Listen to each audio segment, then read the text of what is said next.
Yes, yes, yes. What's going on, people? Welcome back to this episode of Touchline Talks with Jay Socials. I hope everyone's doing well this weekend. It's been the coldest weekend here in Canada. We've been having temperatures feeling like negative 30 degrees. So I hope everyone's doing well. Everyone is keeping warm. And let's get straight to it. Obviously, this has been a crazy week in football. The transfer window just closed, so obviously, been a lot of news.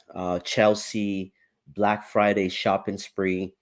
Wow, what a week in the world of football. But I'm just here to just give you a brief analysis of the Manchester United game against Crystal Palace, which Manchester United won. And I'll also just be touching on, obviously, a few of the developing stories of this week. As a Manchester United fan, obviously, everybody knows that the likes of Mason Greenwood has all the charges against him have officially been dropped by the officials. So I'm just going to be giving my thoughts on that as well. And obviously, throughout the course of the transfer window, there was rumors of the return of Paul Pogba as well to Manchester United. Obviously, it wasn't the biggest story on the news, but I wanted to just kind of give my take on that as well because um, obviously, with every rumor, there is some truth to that rumor as well. So, yeah, let's get the show started, guys. I hope everyone's doing well. Like I said, if you're just tuning in, please click the like button. Please subscribe as it helps the channel grow as we continue to work hard to give you good content. So let's get started. Obviously, Manchester United versus Crystal Palace today. Obviously, we had the new signing of Subica coming in. Ten Hag in his press conference has talked about how impressed he was in training with his fitness, and he had basically said that he will play at some point in the game, which obviously plans did change in how Ten Hag wanted to play the game with Sabitzer coming in. Obviously, that changed when Casemiro got his red card, but we'll get to that. Obviously, the game started off as usual as a United fan. The season under Ten Hag, um, it's been kosher. It's been calm. It's been, we officially have a system in play. It doesn't matter what player you put in, they get the job done. For example, Arwan Bissaka, he's been revived ever since Ten Hag has come in.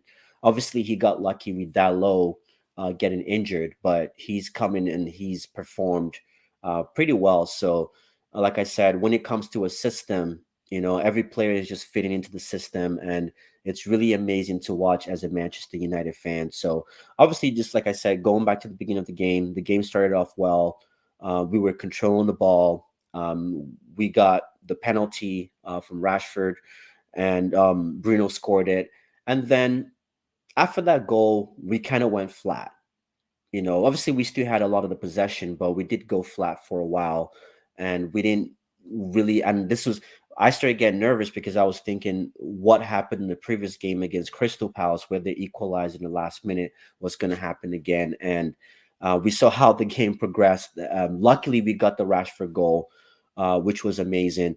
But the one that I wanted to really point out, there wasn't too much to take away from this game, just because we had a lot of control in the game, but we didn't do too much with the ball. And it gave us signs of our previous performances prior to the season, where we do have a lot of possession, but we're not utilizing the ball. And the one deficiency, obviously, we were missing Ericsson today. It showed a lot in terms of creativity, which I'm hoping that Sabitzer, in terms of a long-term thinking, hindsight, was definitely a good addition to the team. But you could see today that the team definitely missed Ericsson in terms of creativity. The one thing I really noticed today was Weghorst. People call him Workhorse, whatever you want to call him. I think he's done a good job so far since he's come in. I'm really impressed with his movement off the ball. He's always dragging players, creating space. He's always in the right place at the right time. But he's not receiving the ball at the right places on the pitch. And one thing I realized is every time we play Rashford on the left and Anthony on the right, what I'm realizing is that we do not have um, we lack what's the word I'm looking for? We lack supply into the box. Our number nine struggle when we have the likes of Rashford and Anthony. And why I say this is because Anthony, when you look at Rashford play, every time he gets the ball, he puts his head down and he's thinking is, I'm going for goal. He's trying to drive with the ball, beat how many defenders in front of him to score that goal. So a lot of times there's key opportunities for him to pass the ball and hopefully receive the ball back, but he doesn't. And he doesn't deliver the ball into the box. I don't know when the last time you saw Rashford cross into the box. That's been non-existent. So, and then on the other side, you've got Anthony, who has been struggling ever since he came to United. Obviously, it's not the Dutch league. It's more physical. It's more intense, and he's typically double teamed a lot. And you've noticed it, especially since Dalot has been injured, because Dalot was very good at overlapping to help Anthony. But we're seeing with Wan-Bissaka, even though Wan-Bissaka is playing great defensively, he's still lacking that offensive ability to overlap with Anthony. And one thing I found is Anthony is consistently being he's being double teamed. He's being double teamed a lot and he's struggling. He's overthinking his play, where he's trying to take on too many men. He's trying to do too much. So what I'm noticing is we're not getting supplies into the box, and it's a waste because we got a striker like Weghorst who is he's what, like 6'5". He's strong. He's tall. He's in the right place at the right time. This is the kind of striker that we need more balls into the box.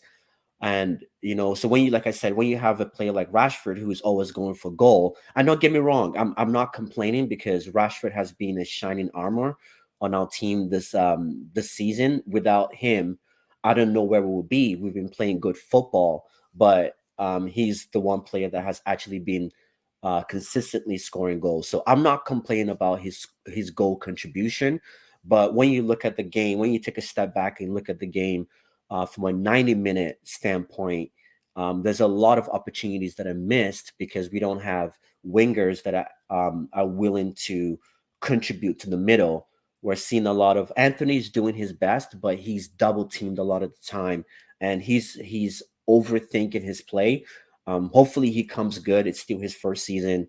Obviously, coming from the Dutch league to the Premier League is a few levels up. So I'm gonna give him the season to get used to the Premier League. But on the other side with Rashford is it's very limiting because, like I said, Rashford is always going for goal. And then how this really was confirmed for me was when Ten Hag made the switch where he brought Garnacho in. He took Weghorst off and he put Rashford in the middle. And all of a sudden, I started seeing Garnacho and Sancho overlapping, and Shaw was able to deliver a cross into the box, which Rashford was able to score from. So right away, it tells you part of the problem that we're lacking is we're trying to play through the center way too much, and it's very easy for teams to defend, especially low block teams to defend when we're always trying to go through the middle. And today we didn't have Ericsson, so we literally had no creative player in the middle of the park. And this is why the wings are very essential, because the wings stretches out the defense. But when we have wingers who are trying to, the winger in Rashford, who is trying to cut in every time, come in and score, and then you've got Anthony who keeps losing. His end product is not there yet. It can be very frustrating for a striker. And you saw today when Weghorst was coming off, he looked frustrated because, opposing fans are making fun of United, saying, "Oh, what were you thinking getting a player like that?" I think he would.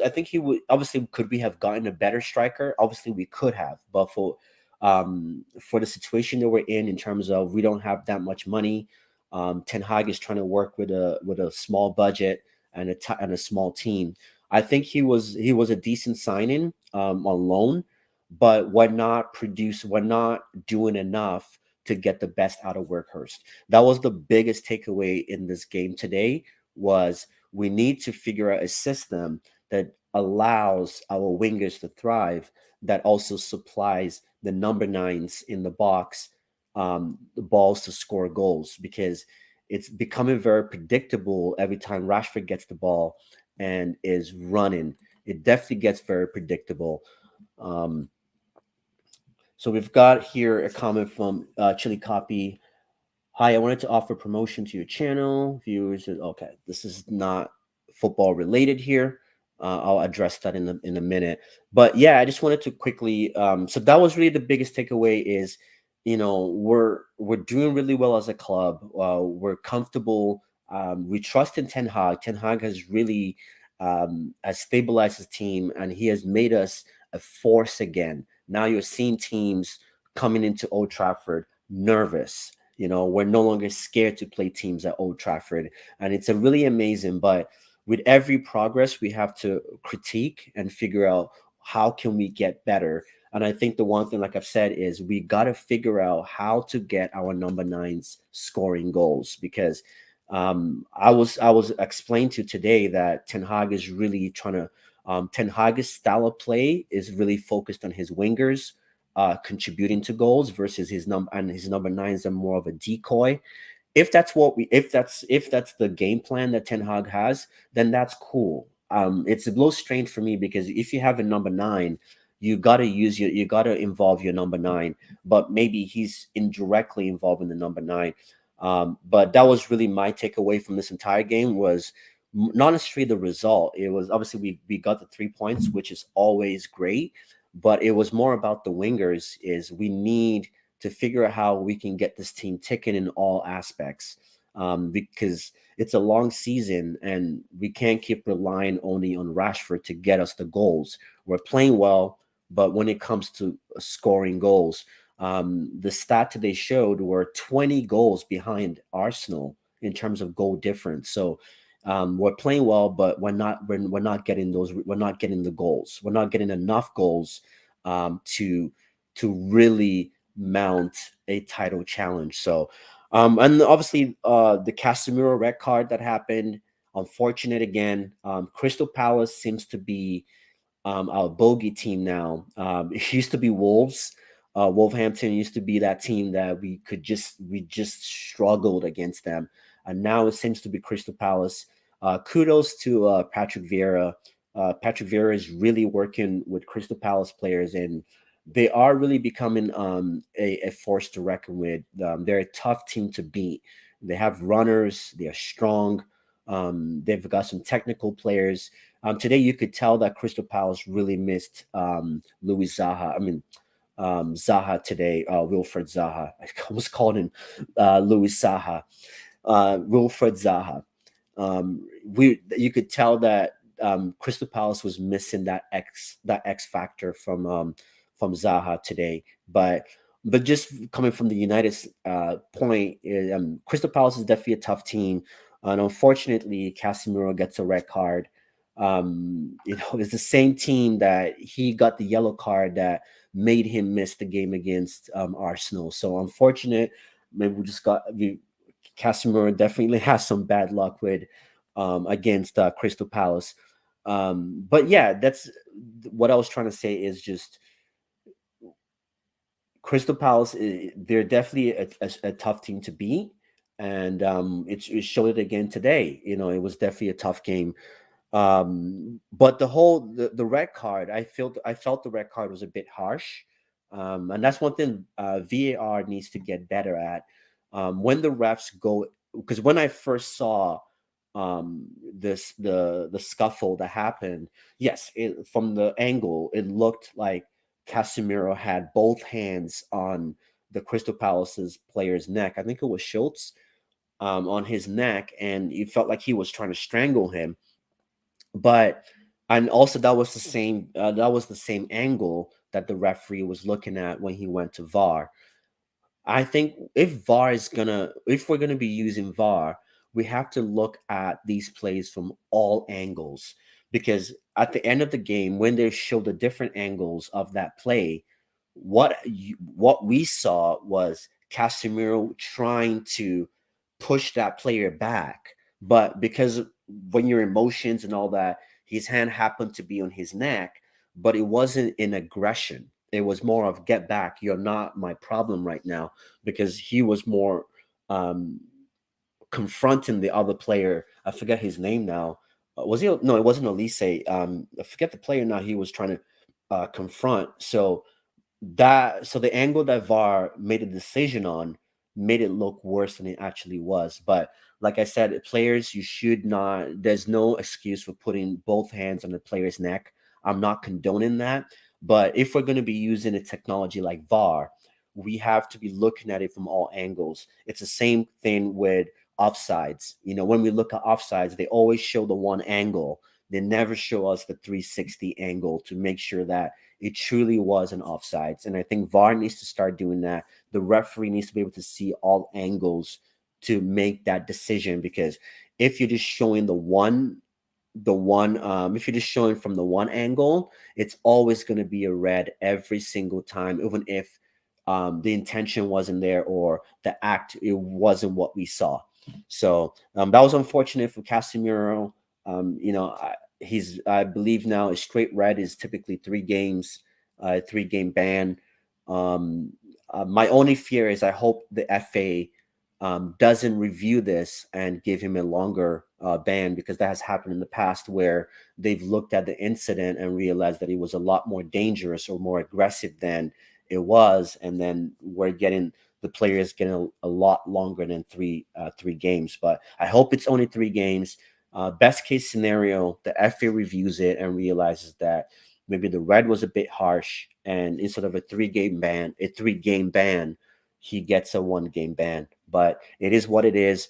The one thing I'm confident about, like I said, going back to what I started with, is Ten Hag has a system in place that any player can come in and any player can slot in and get the job done. And now we have Sabitzer that can come in um, and to replace Casemiro for the 3 games. He's going to get game time, and we're going to see what he's made of, and hopefully he comes good. Today he already showed some bright sparks of a good player. The red card definitely ruined it for pretty much the entire team, because Ganacho came on, played 10 minutes, and was subbed off. So the Casemiro red card definitely put us on the back burner. And I would say like the last 15 minutes of the game was definitely nerve wracking, because I just didn't want to see what happened in the last game to happen, where Crystal Palace equalizes in the last minute. So that was literally it for the game. There was not much to take away from it. We're still happy to see the positive signs. The team is progressing, confidence. We're seeing what the game plan is, which is something that we've cried out loud for as United fans under previous managers. Is we had no game plan. The football was just not sustainable. But we're there. Obviously, do we have quite a ways to go? Yes, we do. But we can only beat the teams in front of us, and we're definitely doing that. And another positive is that hopefully Casemiro will be back for the Carabao Cup finals against Newcastle. That's very vital. I think Casemiro deserves to play in that game. He's been very instrumental this season. So it's very unfortunate when you see a player who has been part of our success not play in the championship game. Is It's definitely unfortunate. So, like I said in this video, I wanted to really touch on, apart from this game today, I wanted to quickly touch on a few of the events that happened. For those of you that have tuned into this channel, if you watch, we just uploaded a new video talk with a Chelsea fan where we broke down the Chelsea transfers and the Arsenal transfers of the January window. So if you want to uh, get more information, get more content on that, you can definitely watch the video on this channel as well. But I really wanted to quickly touch on, obviously, it's a very sensitive topic. Um, as a United fan, we all know that Mason Greenwood has been, all the charges against Mason Greenwood have been dropped. And obviously, the social media has gone crazy. There's a lot of emotions flying. People's opinions are all respected. We have to respect everybody's opinions in the matter. It's a very sensitive topic. We all have women in our lives, whether it's our sisters, partners, mothers. So we do understand that this is a very sensitive topic, and it's something that um, should not be taken lightly. The one thing I would say from my perspective is, it is what it is. The law has done what the law has done, whether we agree with it or not.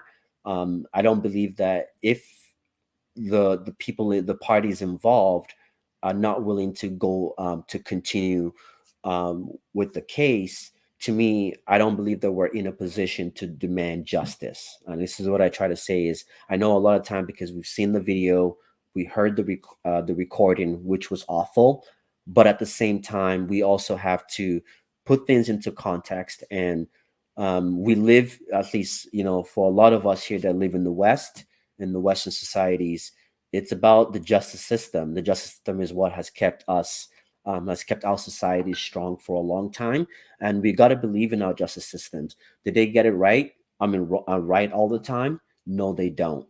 Um, and when you really look at what happened, was this was a video that was leaked, and then the family never pressed charges. The girl never pressed charges.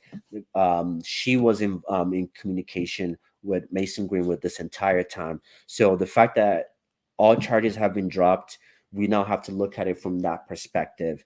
Obviously, most people, the general consensus is, majority of people are saying that Mason Greenwood should never play for Manchester United again. Obviously, is he going to play football?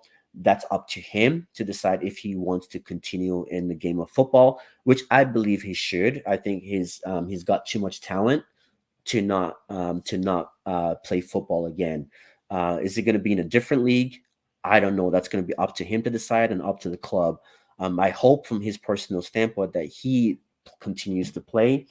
And like with life and everything, sometimes I know second chances are not always easy to get, but I still believe that certain situations deserve a second chance, especially in a situation where it seems like they're getting back together again, which I do not agree. I would advise strongly against that, because toxic relationships did never end. Nothing, it never ends well. Um, but at the end of the day, they're adults. They're above the age of 18, so they can make their own decisions. But from a footballing standpoint, if Manchester United, if I was on the board of Manchester United, I would be one of the advocates that would be thinking long term, right? This is a young kid. As much as, yes, he's making millions of dollars, we got to look at ourselves. Those of you who are parents, when you look at your 20-year-old son or your 20-year-old daughter, what do you see? Do you see a full grown man, or do you see him as a baby? So that was kind of just understanding of, he was still 20 years old. He's young. The amount of fame, the money, and all that's a lot of stuff to handle, and pressure to handle. We've seen musicians, Justin Bieber, Chris Brown. The list goes on. Bobby Brown. We've seen young, talented people, do crazy things, and um, it's a whole different world. It's a whole different world. Not just define what he did because of his age, but you also got to take that into consideration and understand. This is a time that Manchester United could say, what has happened is unfortunate, but they can actually develop a program where um, Greenwood becomes the ambassador against, United's program against violence against women around the world. And this is something that Mason Greenwood also has to learn from this experience. He has to learn from this experience and understand that this is not acceptable. It's not acceptable. And if it happens again, washed off. At that point, he can go to jail for life, whatever it is. But hopefully he can learn from it. There's been numerous stories of people that have been given a second chance, and they've used that second chance for positive. because what's the point of putting such a young kid in jail for life and for however long? And does that really help society? No, it doesn't. It doesn't help society. It really doesn't, in my opinion. What helps society is having people like this rehabilitate, get them into such programs, let them advocate, against women against violence, advocate for women, violence against women. I can't speak today. Violence against women, and I think yes, it's the fan base. A lot of the fan base is going to be roughed up. Everybody's going to be roughed up, but the reality is, this club, we've been through dark days, and we've been through the best of times, the worst of times, and the best of times, and we are all still fans of Manchester United.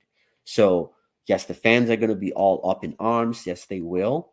But at some point, if this program, you can develop a solid program that rehabilitates Mason Greenwood, and we can introduce him back next season, and he continues that work. It's not a 6-month program and he's done. It's something that he needs to continue to we need to expand that program, and that way. And I can tell you, if we look back 10 years from this time, we're going to look and realize, you know what, we made the right decision. We kept the young talent, and it's not about his talent, but we kept the young kid, and we rehabilitated him, and now look at the good he's doing for the community, whether it's Manchester or wherever he is. Look at the good that he's doing for that community. Yes, if he was 28 years old or 30 years old, that's a whole different ball game. We're talking about a 21 year old player, So that would be my stance for long term is Manchester United, create a program around Mason Greenwood. And that shows a good example from the club, because we keep talking about we're a family club, we're a loving club, we're a family, we're a family, we're a family. Then show it. Then show it. Right? Isn't that what it's about? Then show that you're a family club. That's what it is, because it's one thing. I think it will be a whole different scenario if um his girlfriend, or the girl, the victim involved, which obviously our hearts go out to her. But if it was a scenario whereby the victim involved released that video, press charges, and then all of a sudden the charges are dropped, then at that point, then um that's is that's a case for concern, right? Because at that point her voice is not being heard, but she's the voice, and her family's voice is saying this became bigger than what they expected it to be, right? So we have to respect the family's opinion, stance on this matter, and we have to and also respect the law as well, right? And I think we're in an age, with social media, where the average Joe is privy to everything that goes on in a player's life. How many players have we demonized for doing nothing just because we have access to their social media? We see what they do on a daily basis, right? And I think our our generation today is so quick to demonize people and get rid of people. We see it in relationships too. People don't get second chances. It's, oh, on to the next one, on to the next one. And as humans, in for the sake of humanity, we need to address each case. We need to isolate each case and address it for what it is. We can't just lump everything into one case and just say it doesn't matter, it's black or white. There's no gray areas, there's no context, it's just black and white. What I saw is what I saw, what I heard is what I heard, and I'm not giving it to I'm not gonna accommodate any other point of view or any other decision. I think that is very wrong, and our society is collapsing because of this. And I always say, for those, if anyone, is religious or whatever, when you read the Bible, it's, you look at society today, it's like, what makes us any different from the guys who crucified Jesus on the cross, right? You got to look at it that way. So, not to get all philosophical and religious here, but I think as human beings, as mankind, we are losing we are losing empathy.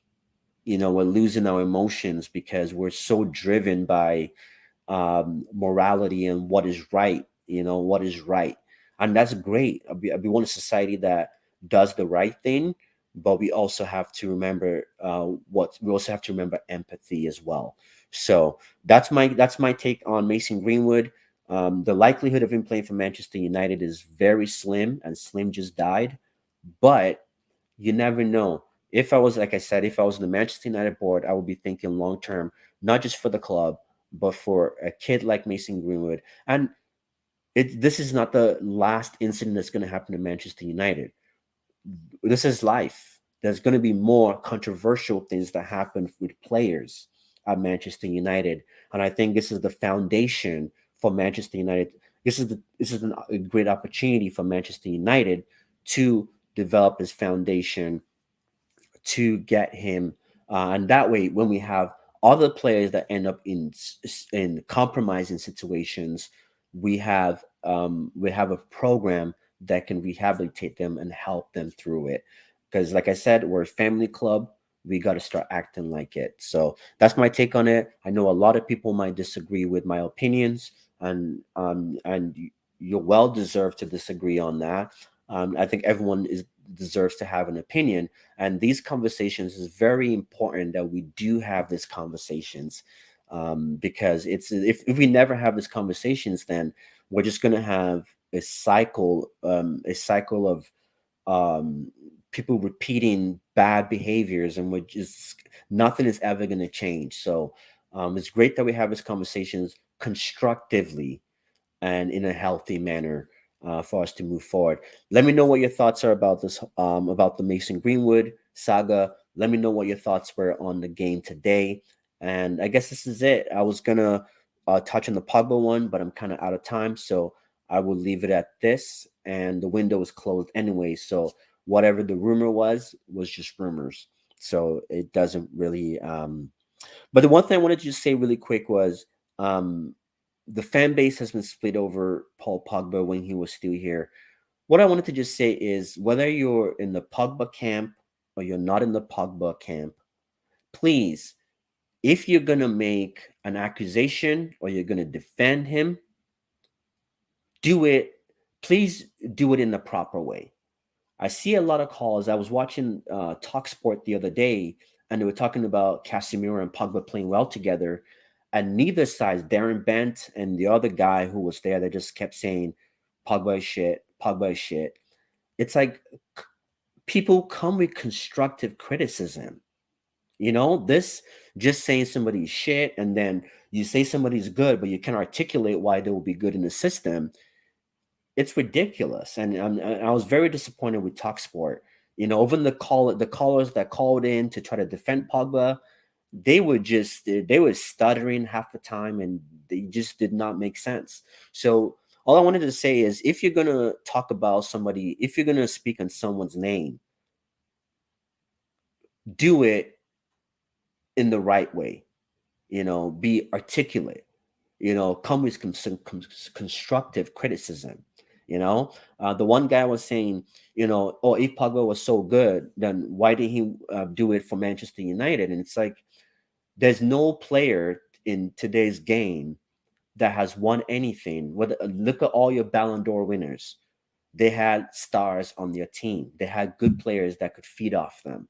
Anybody who has played a sport will understand that it doesn't take one player, except if you're playing in a solo sport like golf or tennis. But in any team sport, you need more than one good player. Michael Jordan did not win the 5 rings on his own. LeBron James did not win his rings on his own, his 3 rings on his own. Kobe Bryant did not win 5 rings on his own. The list goes on. Messi did not win the World Cup on his own. Nobody wins on their own. So this logic of that could have done it on his own with McTominay and Matic is ridiculous. But I think, like I said, I don't want to spend too much time on that. All I wanted to say is, and it's not just for Paul Pogba, if you're gonna speak about somebody, you have to be coming in with good facts. If it's that you don't like the person, you call him a virus, you've got to come in with facts as to why he's a virus. If not, that is false accusations with no substance. And like we know in the court of law, if you're falsely accusing somebody without evidence, that can end you in jail. So I think as fans, we need to control our emotions and speak with context and be educated in how we speak about other people. And I think we need to have healthy debates, not childish debates. So like I said, I was very disappointed with Talksport. A big channel like that, they could have done a lot better in that conversation than they did. But I'm not here to bash channels, but I'm also man of the match. There really wasn't too many. I couldn't really think of anyone that really stood out today, but I will give it to Marcus Rashford because he was the reason for the penalty, and he also scored the second goal today that definitely got us out of the danger zone. So yeah, that's been my take on this game today, and also the all the new developments from this week.